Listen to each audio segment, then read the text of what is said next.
तो ये वीडियो देखिए, यहाँ 3 दावा किया जा रहा है कि ये अग्निवीर हैं और दोस्तों इस तरह चेतावनी दे रहे हैं। किस किस को चेतावनी दे रहे हैं, जरा इनकी चेतावनी सुनिए। और अंधभक्तों को लगता है कि इंडियन आर्मी उनके साथ है, भ्रम में मत रहो, हम इस देश के युवा और स्टूडेंट के साथ हैं।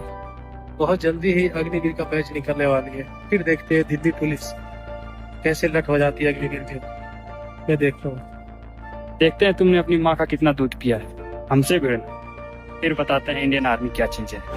Fuck Delhi police, fuck BJP, fuck Indian army. और इनके ऊपर जितने कमेंट्स आ रहे हैं वो चौंकाने वाले हैं दोस्तों। क्या सेना के साथ साजिश है?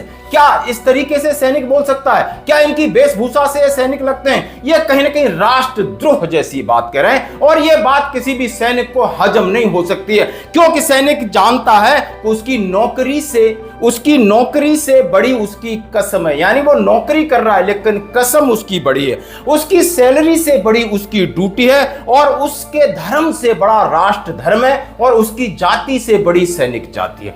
आप ये क्या कह रहा है? अंधभक्तों को लगता है कि इंडियन आर्मी सरकार के साथ है। उन्होंने कहा है जल्द ही अग्निवीर का पहला बैच बाहर आएगा, हम दिखाएंगे, तुमने मां का दूध पिया है तो हमसे लड़ लेना। यानी ये 3 शख्स हैं और तीनों की वेशभूषा देखिए, एक ने कैप डाल रखी है, 2 ने बाल क्लोबा डाल रखा है, एक का इंडियन आर्मी इधर है, एक का इधर है, एक का कोट कॉम्बैट है, एक का ऐसा कोट है। यानी ये पैटर्न्स अभी इंडियन आर्मी में पहने ही नहीं जाते हैं। इस प्रकार के पैटर्न्स, इस प्रकार से मास्क लगा करके और इस तरीके से गंदगी फैलाने वाला सैनिक हो ही नहीं सकता है। टंकी की चोट पे कह रहा हूं, फिर भी ये जांच का विषय, फिर भी ये संदिग्ध है, क्योंकि इसका फायदा कोई ना कोई उठाएगा। ऐसी वीडियो वायरल होके कमेंट्स हैं जो फौजी कह रहे हैं ये फौजी नहीं हो सकता, इनकी जांच की जाए, एडीजीपी को, पुलिस को, सीबीआई को इन्हें पकड़ करके इनके गिरेबान से पकड़ लेना चाहिए। यदि गलती से ये अग्निवीर निकलते हैं तो इनका कोर्ट मार्शल से कम की तो कोई गुंजाइश ही नहीं हो सकती, क्योंकि इस मानसिकता के तहत सेना के अंदर ऐसे लोग होते ही नहीं है। सेना इंस्टीट्यूशन है, सेना राष्ट्र धर्म, इस तिरंगे मान सम्मान के लिए काम करता है। अब मैं बात करूंगा जंतर मंतर की। जंतर मंतर पर मैंने कहा कि इनोसेंट छात्र हैं, उनका आंदोलन था धर्मेंद्र प्रधान जी का इस्तीफा दे देना चाहिए था। बात यहीं तक थी कि एक तरफ नीट का पेपर, एक तरफ सेना ने नीट को दोबारा एग्जाम कराया, एक तरफ जिन लोगों ने अपनी जान दी, जिनका नुकसान हुआ, उनका पूरा हक है कि शांतिपूर्ण आंदोलन करें।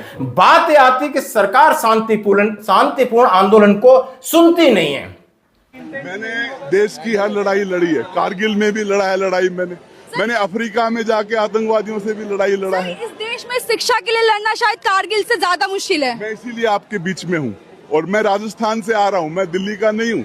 और कल जो मैंने देखा है घटनाक्रम, उसके बाद मैं तुरंत फैसला किया कि मैं जंतर मंतर में जा रहा हूँ, हमारे देश का जो भविष्य है उसके साथ में खड़ा हूँ। क्योंकि देश को आगे आप लोगों ने लेके जाना है, देश का भविष्य आप है। तो आपके साथ जो कल हुआ है एक पीसफुल आंदोलन को, जैसे अहिंसा वाले आंदोलन को कैसे उन्होंने जो है वॉयलेंस यूज किया है, बिल्कुल गलत। आज भी पुलिस सर पूछे आप देखेंगे तो पूरी तरीके से वही कोशिश कर रही है जो कल करी थी। कोशिश वही है, मेरे को अंदर आने में, राजनीति का रंग नहीं आने देना। सारी पार्टियां एक जैसी है। मैं कोई यहाँ पे पॉलिटिक्स चमकाने के लिए आपने ये आंदोलन नहीं किया है, किसी को अपना पॉलिटिक्स चमकाने का परमिशन नहीं देना। क्योंकि बहुत लोग कोशिश करेंगे कि अपना पॉलिटिक्स चमकाने के लिए यहाँ पे आएंगे। कोई भी हमारा राजनीति नहीं है, हमारा मुद्दा ये है जो मैंने यहाँ लिखा हुआ है, ये हमारा मुद्दा है, इसको लेके चलना है।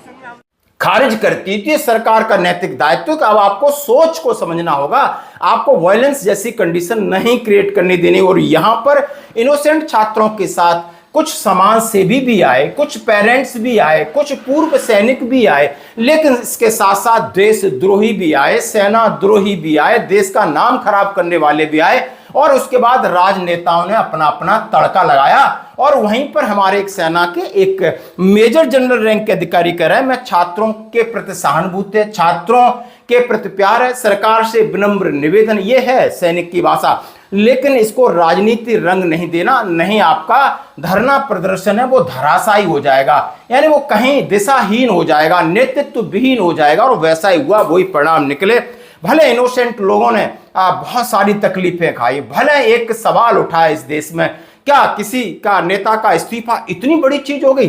इतना बड़ा पद हो गया, क्या वो घर से लेके आया था, क्या उसकी जमींदारी थी, दे सकता था नैतिकता के ऊपर, कम से कम इनोसेंट छात्रों को नहीं दे सकता। उसके बाद राजनीति के दो दो हाथ आप करते रहते, कांग्रेस है, समाजवादी पार्टी, आम आदमी, आपका तो रोज का लड़ना है, आज इस स्टेट में, आज उस स्टेट में, फिर आप एक जगह बैठ के चाय पानी नाश्ता करते हो। कहीं ना कहीं आप लोग गुमराह कर रहे हो और कहीं ना कहीं आप लोगों की जिम्मेदारी है और ये जिम्मेदारी समझनी होगी दोस्तों।